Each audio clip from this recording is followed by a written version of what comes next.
আবারও চলে আসলাম ছোট্ট একটা রেসিপি নিয়ে, মাছের ঝাল। অল্প তেল মশলায় মাছের ঝাল। মাছগুলো ভালো করে নুন হলুদ মেখে রেখেছিলাম, সেগুলো ভেজে নিলাম একে একে। ভেজে নেওয়ার পরে ওই তেলেই একটুখানি তেল দিয়ে কালো জিরা সম্বার দিয়ে টমেটো কুচি দিলাম। টমেটো কুচিগুলো একটু ভাজা ভাজা হয়ে গেলে ওর মধ্যে দিয়ে দিলাম নুন হলুদ আর গুঁড়ো লঙ্কা দিয়ে নেড়ে চুড়ে ভালো করে টমেটোগুলো মজে গেলে একটুখানি জল দিয়ে কষিয়ে তেল ছেড়ে দিলেই জল দিয়ে দেবো।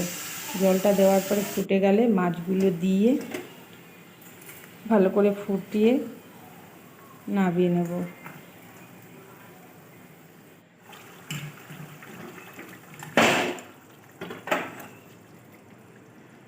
ভিডিওটা ভালো লাগলে প্লিজ